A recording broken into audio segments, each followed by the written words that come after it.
오늘은 제 차례지요. 아닙니다. 오늘은 제가 모실 겁니다. 하하, 차례를 지키시오.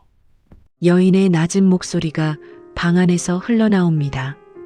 환하게 불이 켜진 방 안, 남자 한 명과 여러 여인의 그림자가 아른거립니다.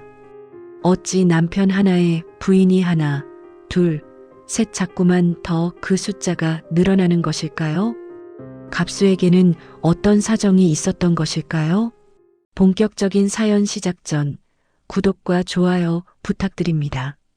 지금 어디서 듣고 계신지 댓글로 남겨주세요. 여러분께 버려진 곳에서 가장 귀한 것을 발견하시는 기적이 찾아오시길 바랍니다. 한양 동쪽 끝자락 기와집도 초가집도 아닌 애매한 담장 하나를 끼고 사는 남자가 있었습니다. 이름은 갑수. 낮에는 장터에 나가 값싼 포목이며 소금이며 이것저것 파는 그야말로 흔해 빠진 장돌뱅이였습니다. 허름한 도포 자락, 군데군데 기운 미투리, 볕에 그을린 얼굴. 아무도 그를 두 번 쳐다보지 않았습니다. 그런데 말입니다. 밤이 되면 이야기가 달라졌습니다. 달이 지고 인적이 끊길 무렵이면 갑수의 집 쪽에서 기묘한 소리가 흘러나왔습니다. 치맛자락 스치는 소리, 희미한 웃음소리, 그리고 낮고 달콤한 속삭임. 오늘은 제 차례지요. 아니요, 그분은 제 것이요. 담장 밖에서 귀를 대고 엿듣던 사내들은 서로 눈을 마주치며 킥킥 웃었습니다. 저놈, 낮엔 장돌뱅이 행세하더니 밤엔 생마로군. 도대체 여인이 몇이나 되는 게야? 소문은 불길처럼 번졌습니다. 사흘이 지나자 여인이 셋이라 했고 닷새가 지나자 다섯이라 했습니다. 열흘이 넘어가자 아예 수를 세는 사람이 없었습니다. 10명은 좋게 된다더라. 밤마다 새 부인이 생긴다더라. 합방을 번갈아 한다지 않느냐. 그 생마 같은 놈이. 한양 사람들의 입에서 입으로 어느새 갑수는 밤의 사내가 되어 있었습니다. 그리고 그 소문이 마침내 고을 수령의 귀에까지 닿게 되었습니다. 그날부터 갑수를 향한 칼날이 갈리기 시작했습니다. 그러나 그것이 오히려 갑수가 원하던 일이었다는 것을 아무도 몰랐습니다. 이 고을의 수령, 이름은 박종서. 벼슬이란 것이 세상을 위한 것이라 배웠을 터이나 그 배움이 언제 어디서 사라졌는지 알 수 없었습니다. 백성의 곡식을 빼앗는 데 능했고 세금을 3배로 걷는 데 익숙했으며 거역하는 자에게는 서슴없이 곤장을 쳤습니다. 그의 아전들은 개보다 충직했고 포졸들은 늑대보다 날카로웠습니다. 이런 수령에게 갑수의 소문은 2가지 감정을 일으켰습니다. 하나는 역겨움이었습니다. 하찮은 장돌뱅이 따위가 감히 문란을 일삼는다? 또 하나는 분노였습니다. 저런 놈을 잡아 공개적으로 응징하면 내 이름이 더욱 높아지겠지. 탐관오리의 속셈이 어디 하나겠습니까? 백성을 다스리는 척 실은 자신의 권위를 드높이는데 혈안이었으니까요. 수령은 그날 밤 결심했습니다. 직접 들이닥쳐 그 생마를 잡아오겠다. 달이 기울어질 무렵 수령은 포졸 20명을 이끌고 말에 올랐습니다. 횃불이 어둠을 가르고 쇠사슬 소리가 골목을 울렸습니다. 잠에서 깬 이웃 사람들이 창문 사이로 내다보았습니다. 무슨 일이래? 저 장돌뱅이 갑수 잡으러 가나봐. 잘됐다. 그 생마 같은 놈. 수군거리는 소리가 골목을 채웠습니다. 그러나 아무도 알지 못했습니다. 수령이 잡으러 가는 것인지 수령이 잡히러 가는 것인지. 갑수의 집은 어두웠습니다. 불이라도 꺼진 것처럼 창문에 빛 한 줄기 없었습니다. 수령이 말에서 내려 포졸들에게 신호를 보냈습니다. 둘러싸라. 쥐 한 마리 빠져나가지 못하게.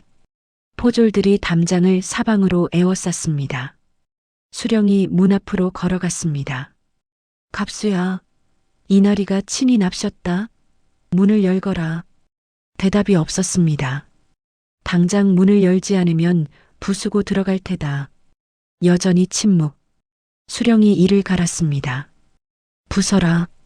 포졸 2명이 통나무 들보로 문을 들이받았습니다. 쾅! 빗장이 날아가고 문이 열렸습니다. 수령이 앞장서 안으로 들어갔습니다. 마당은 텅 비어 있었습니다. 잡초 사이로 달빛만 고요히 고여 있었습니다. 수령이 손을 들었습니다. 저 방이다. 방문 아래로 희미한 등잔빛이 새어나오고 있었습니다. 수령이 문을 발로 찼습니다. 쾅! 문이 열렸습니다. 그리고 수령은 굳어버렸습니다. 등잔불 아래 10명의 여인이 앉아 있었습니다. 붉은 치마, 흰 저고리, 머리를 단정히 따은 모습, 조용하고 단아하게 마치 살아있는 사람처럼. 수령이 비웃었습니다. 역시 생마로구나. 여인들을 잔뜩 끌어모아. 그런데 말입니다. 그때 포졸 하나가 앞으로 나서며 떨리는 목소리로 말했습니다. 날이 졌건. 수령이 등잔을 들고 가까이 다가갔습니다. 그리고 그는 보았습니다. 여인들은 살아있는 사람이 아니었습니다. 모두 초상화였습니다. 정교하게 그려진 그림들이 벽에 걸려 있었고 그 앞에 향로가 놓여 있었으며 향 연기가 가느다랗게 피어오르고 있었습니다. 그리고 그 앞에 갑수가 무릎 꿇고 앉아 있었습니다. 고개를 숙인 채로, 눈을 감은 채로. 오늘은 8번째 부인께 절을 드립니다. 방 안이 조용해졌습니다. 포졸들도 수령도 아무도 말하지 못했습니다. 오직 향 연기만이 천장을 향해 천천히 올라가고 있었습니다. 수령의 눈에 분노가 일었습니다. 이 미친놈이 귀신 노름을 하는 게냐? 그제야 갑수가 고개를 들었습니다. 그 눈이 이상했습니다. 두렵지도 놀라지도 않았습니다. 마치 오래전부터 이 순간을 기다려온 사람의 눈이었습니다. 저 여인들은 수령 나리께서 죽인 이들입니다. 공기가 얼어붙었습니다. 수령의 눈이 번뜩였습니다. 뭐라? 갑수의 목소리는 떨리지 않았습니다. 첫 번째 부인은 세금을 못 냈다고 매 맞다 죽은 과부입니다. 갑술년 6월, 나이는 32. 수령이 입술을 달싹였습니다. 두 번째 부인은 고을 아전에게 끌려갔다가 열흘 만에 차갑게 돌아온 처녀입니다. 나리의 명이었지요. 세 번째 부인은 남편 대신 장에 나왔다가 억울하게 옥사했습니다. 죄목이 뭔지 아십니까? 세금 고지서를 손에 들고 항의했다는 것뿐이었습니다. 입 다물어라. 수령이 목청을 높였습니다. 이 천한 장돌뱅이가 감히 나리나리를 모함해? 네 번째 부인은 닥쳐. 수령이 칼을 뽑았습니다. 차가운 쇠소리가 방 안을 가득 채웠습니다. 갑수는 멈추지 않았습니다. 5번째, 6번째, 7번째, 8번째, 9번째, 10번째. 갑수가 초상화들을 하나씩 바라보았습니다. 모두 나리께서 권력으로 짓밟아 죽인 분들입니다. 수령의 칼끝이 갑수의 목을 겨누었습니다. 내 놈을 당장 베어버리겠다. 그러나 갑수는 눈을 감았습니다. 그리고 낮은 목소리로 말했습니다. 그러시기 전에 저것 좀 보시지요. 갑수의 손이 등잔 아래 보자기를 끌어당겼습니다. 탁! 보자기가 벗겨졌습니다. 낡은 장부 하나가 바닥에 펼쳐졌습니다. 그리고 그 옆으로 또 하나, 또 하나, 또 하나.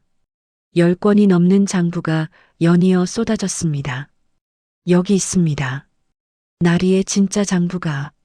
수령이 눈을 가늘게 떴습니다. 그리고 그 장부를 내려다보는 순간 그의 손에 든 칼이 미세하게 떨렸습니다. 빼곡한 붓글씨, 날짜, 이름, 수령, 그리고 가장 아래에 찍힌 선명한 도장, 수령 박종서의 도장이었습니다. 경상고을 백성곡식 300석 착복, 갑술년 9월, 굴량미 200석 빼돌림. 을해년 3월. 아전 이름 빌려 명예 도용. 병자년 5월. 여인 강제 연행 및 행방불명 처리. 총 10명. 포졸 하나가 뒤로 물러섰습니다. 다른 포졸은 시선을 피했습니다. 수령이 이를 부득 갈았습니다.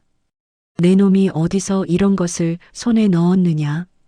제가 썼습니다. 갑수가 말했습니다. 저는 나리 밑에서 6년간 장부를 적던 아전이었으니까요. 방안이 얼어붙었습니다. 그리고 나리께서 무고한 백성을 죽이는 것을 보았을 때 저는 관직을 버렸습니다. 그리고 결심했습니다. 갑수가 천천히 일어섰습니다. 반드시 이 기록으로 나리를 심판하겠다고. 수령의 얼굴이 창백하게 질렸습니다. 당장 이놈을 잡아라. 포졸들이 움직이려는 순간이었습니다.